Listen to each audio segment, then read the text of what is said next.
វីដេអូនេះសម្រាប់អ្នកចូលចិត្តប្រៀបធៀបរាល់ថ្ងៃមានដែលសួរខ្លួនឯងថាហេតុអីបានយើងចេះតែយកខ្លួនឯងទៅប្រៀបធៀបជាមួយអ្នកដទៃហើយ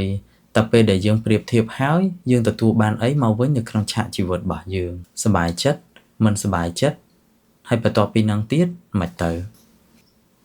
ជំរាបសួរនិងសួស្តីអ្នកទាំងអស់គ្នានេះគឺជាជំវិញ podcast នៅក្នុងអេពីសូតនេះខ្ញុំចង់និយាយមួយអ្នកទាំងអស់គ្នាពាក់ព័ន្ធជាមួយនឹងការប្រៀបធៀបមែនតើទៅមនុស្សយើងម្នាក់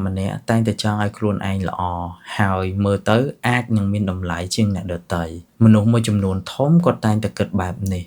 ប៉ុន្តែរាល់ថ្ងៃយើងមិនដែលសួរខ្លួនឯងអត់ថាយើងប្រៀបធៀបខ្លួនឯងជាមួយនឹងអ្នកដទៃដើម្បីអីហើយប្រៀបធៀបហើយតែយើងទទួលបានអីមកវិញពីការប្រៀបធៀបទាំងអស់ហ្នឹងមែនតើទៅខ្ញុំអត់និយាយថាការប្រៀបធៀបអត់ល្អទេប៉ុន្តែនៅពេលដែលយើងប្រៀបធៀបហើយ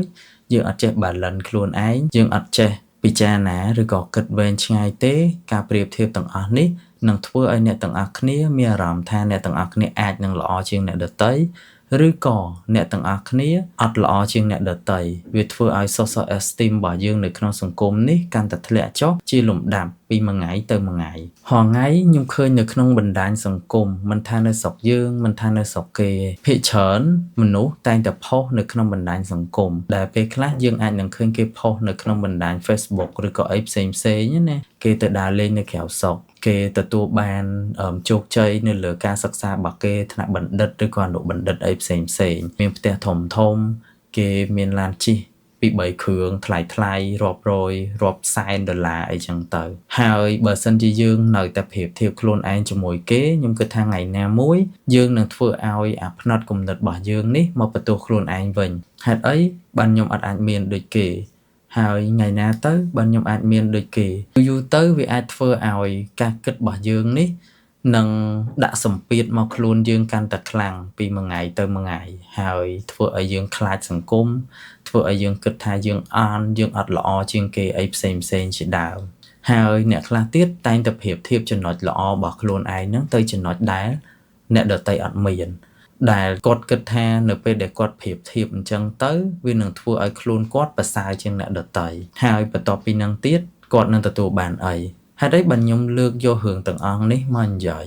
ព្រោះដោយសារតែខ្ញុំគិតថាមនុស្សយើងម្នាក់អាចនឹងមានគុណតម្លៃផ្សេងគ្នានៅក្នុង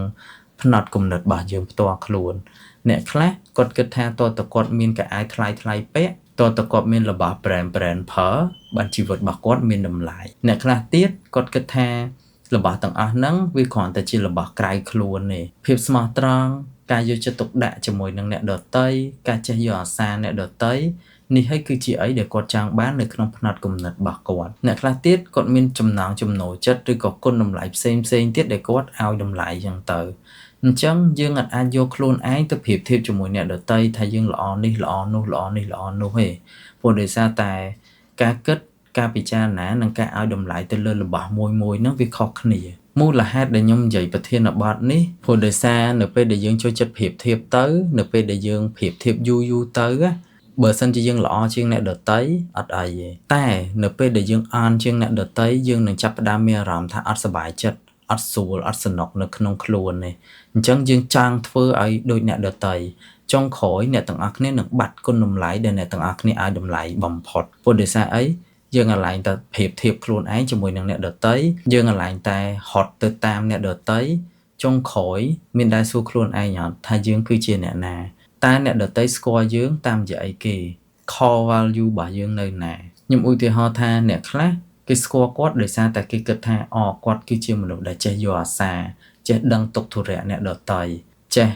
គោរពចាស់ទុំឬក៏អីផ្សេងអញ្ចឹងទៅ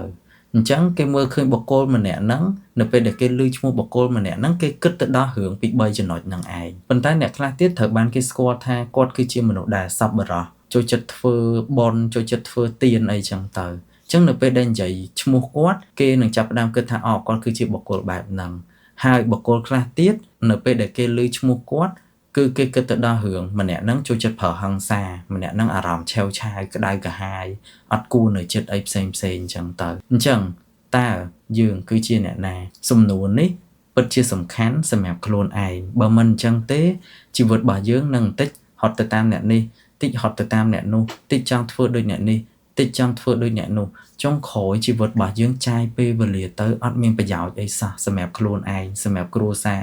សម្រាប់សង្គមប្រទេសជាតិមួយនេះវីដេអូនេះខ្លីៗទេប៉ុន្តែខ្ញុំចង់ឲ្យអ្នកទាំងអស់គ្នាហ៊ានគិតហ៊ានពិចារណាឡើងវិញ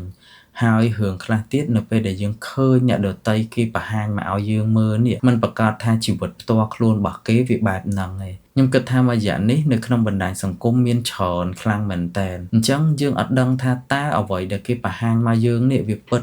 ឬក៏មិនពិតទេកុំជឿទាំងស្រុងនៅអ្វីដែលអ្នកទាំងអស់គ្នាឃើញនៅក្នុងបណ្ដាញសង្គមបើសិនជាមិនអញ្ចឹងទេអ្នកទាំងអស់គ្នាមិនធំតែប៉ះពាល់ខ្លួនឯងទេសូម្បីតែអ្នកជុំវិញខ្លួនរបស់អ្នកទាំងអស់គ្នាជាពិសេសគ្រួសាររបស់អ្នកទាំងអស់គ្នាប្រហែលជាគាត់នឹងរងសម្ពាធពីអ្នកទាំងអស់គ្នាដូចគ្នាហើយពេលខ្លះទៀតយើងអាចនឹងធ្វើឲ្យយើងបាត់បង់សន្តិភាពឬក៏សុភមង្គលនៅក្នុងគ្រួសាររបស់យើងទៀតក៏ថាបានដែរអញ្ចឹងវីដេអូរបស់ខ្ញុំថ្ងៃនេះមានតែប៉ុណ្្នឹងទេអរគុណច្រើនអ្នកទាំងអស់គ្នាសម្រាប់ការចូលតាមដានទស្សនាហើយយើងជួបគ្នានៅវីដេអូក្រោយ